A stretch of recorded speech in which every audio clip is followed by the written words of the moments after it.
بسم اللہ الرحمن الرحیم۔ محترم ناظرین، ہمارے ایک مخلص دوست کا فون آیا تھا کہ مفتی صاحب، فجر کی نماز اگر قضا ہو جائے تو اس کو کب تک ادا کر سکتے ہیں، کب تک اس کو پڑھ سکتے ہیں، اس کی قضا کب تک کر سکتے ہیں؟ تو انہوں نے ہم سے کہا کہ مفتی صاحب اس کے اوپر ایک ویڈیو بنا کر کے آپ ڈال دیں۔ دیکھیے، اس سلسلے میں چند باتیں عرض ہیں۔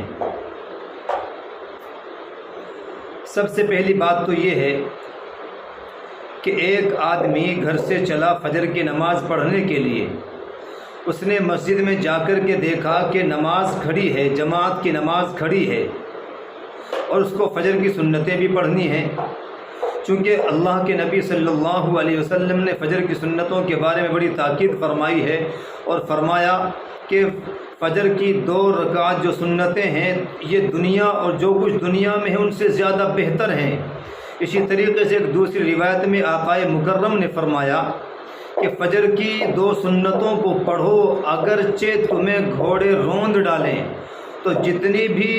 موقدہ سنتیں ہیں، ان تمام سنتوں میں سب سے زیادہ تاکید فجر کی 2 سنتوں کی ہیں، تو اس لیے ان سنتوں کا اہتمام بہت زیادہ ضروری ہے۔ تو اب ایک نمازی ایسے وقت میں پہنچتا ہے کہ فجر کی نماز کھڑی ہے، تو دیکھیے، اب اگر اس کو یہ یقین ہے کہ میں فجر کی سنتیں پڑھ کر کے امام کو دوسری رکعت کے رکوع میں پالوں گا یا پھر قاعدے میں تشہد میں پالوں گا، تو اس کو چاہیے کہ وہ یا تو مسجد کے صحن میں یا مسجد کے برآمدے میں یا مسجد کے ستون یا پلر کے پیچھے ہو کر کے وہ فجر کی سنتوں کو ادا کر لے، پڑھ لے۔ صفوں میں جہاں نماز ہو رہی ہے وہاں ہرگز سنتیں نہ پڑھیں، بلکہ اگر یہ بھی جگہ نہیں ہے تو صفوں سے الگ ہو کر کے دوسری تیسری صف میں فجر کی سنتیں پڑھ لیں اور اس کے بعد نماز میں شامل ہو جائے۔ لیکن اگر اس کو یہ یقین ہے کہ میں اگر فجر کی سنتیں پڑھنے کے اندر مشغول ہو جاتا ہوں تو میری جماعت کی نماز نکل جائے گی، امام سلام پھیر دیں گے، تو ایسی صورت میں اس کو سنتیں چھوڑ دینی چاہیے اور امام کے ساتھ جماعت میں شریک ہو جانا چاہیے۔ اس کے بعد جب سورج نکل جائے اور اشراق کا وقت ہو جاتا ہے، یعنی سورج نکلنے کے 15-20 منٹ کے بعد جب لوگ اشراق پڑھتے ہیں تو اس کے بعد ان فجر کی سنتوں کی قضا کر لے۔ اگرچہ سنتوں کی قضا نہیں ہوتی، لیکن فجر کی سنتوں کی بہت زیادہ تاکید ہے، اس بنا پر ان سنتوں کی قضا بھی ہے۔ ان سنتوں کو سورج نکلنے کے بعد پڑھنی ضروری ہے، پڑھنا چاہیے، مطلب اگر کوئی پڑھنا چاہے، اگر نہیں پڑھے گا تو توبہ استغفار اس کے اوپر لازم ہے۔ اب یہ تو یہ بات ہو گئی، لیکن اگر کوئی آدمی ایسے وقت میں نماز پڑھنے کے لیے فجر میں آتا ہے کہ نماز ہی مکمل ہو گئی ہے، امام سلام پھیر چکا ہے اور اس کے بعد میں اس کی نماز ہی قضا ہو گئی، سورج بھی نکلنا شروع ہو چکا ہے، تو اب اس کی نماز چونکہ قضا ہو گئی تو وہ قضا کو کب تک پڑھ سکتا ہے؟ یعنی وہ آیا سورج نکلنے کے بعد سے لے کر کے 12 بجے تک پڑھ سکتا ہے، ظہر کے وقت تک پڑھ سکتا ہے، یا کب تک اس کی قضا کر سکتا ہے؟ تو اس سلسلے میں آپ کو بتا دوں کہ دیکھیے، اگر کسی کی نماز ہی قضا ہو جائے، فجر کی سنتیں بھی چھوٹ گئیں، فرض بھی چھوٹ گئے، اور اب وہ قضا کرنا چاہتا ہے، تو جب سورج نکلنا شروع ہو جاتا ہے، اس کے بعد جب اشراق پڑھتے ہیں لوگ، تو اشراق کے بعد وہ اپنی نماز کی قضا کر لے، سورج نکلنے کے 20 منٹ کے بعد اپنی نماز کی قضا کر لے، اور وہ زوال کے وقت تک اس کی قضا کر سکتا ہے۔ زوال کا وقت کب ہوتا ہے؟ یعنی کہ جب سورج بیچ آسمان میں پہنچ جاتا ہے، اس کو زوال کا وقت کہتے ہیں، تو اس وقت سے پہلے مغرب وقت سے پہلے وہ نماز کی قضا کر سکتا ہے،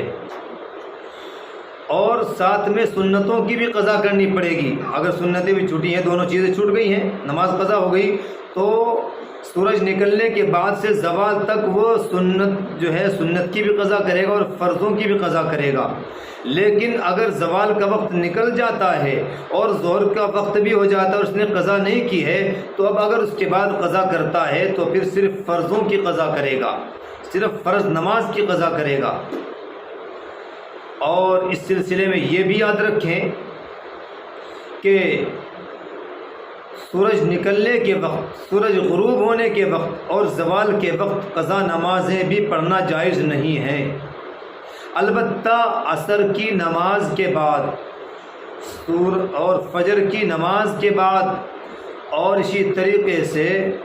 فجر کی نماز سے پہلے صبح صادق جو ہوتی ہے، اذان ہوتی ہے، اس کے بعد سے فجر کی نماز کے جو بیچ کا وقت ہوتا ہے، اس درمیان بھی انسان کو قضا نمازیں نہیں پڑھنی چاہیے۔ اگر پڑھنی ہے تو ایسی جگہ پر پڑھے جہاں کوئی نہ دیکھتا ہو۔ کیوں؟ اس لیے کہ ان وقتوں میں یعنی عصر کے بعد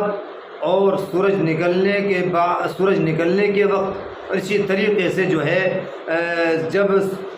طلوع صبح صادق ہوتی ہے اور اس سے لے کر کے فجر کی نماز کے جو وقت جو ہوتا ہے اس کے بیچ میں، اس میں بھی نفلی نمازیں نہیں ہیں۔ تو چونکہ ان 3 وقتوں میں نفل نمازیں نہیں ہوتی ہیں، تو نفل نمازیں جب نہیں ہوتی ہیں تو اگر آپ ایسے وقت میں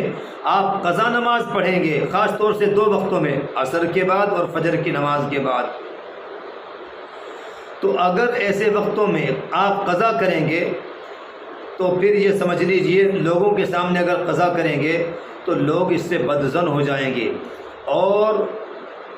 چونکہ لوگ سمجھیں گے کہ بھئی اس وقت میں نفل نمازیں تو ہیں نہیں، لہٰذا یہ نماز قضا پڑھ رہا ہوگا۔ تو چونکہ قضا کرنا بھی ایک عیب ہے، لہٰذا اور کسی گناہ کو ظاہر کرنا یہ بھی منع ہے، تو شریعت نے یہاں انسان کو بچایا ہے کہ وہ انسان جو ہے اگر قضا نماز اس وقت میں پڑھتا ہے تو وہ تنہائی میں پڑھے، اپنے گھر پر پڑھے جہاں کوئی نہ دیکھے، اس لیے کہ لوگ تاکہ اس سے بدظن نہ ہوں، تو شریعت نے یہاں پر بھی اس کو بچایا ہے۔ اللہ ہمیں ان باتوں پر عمل کی توفیق عطا فرمائے۔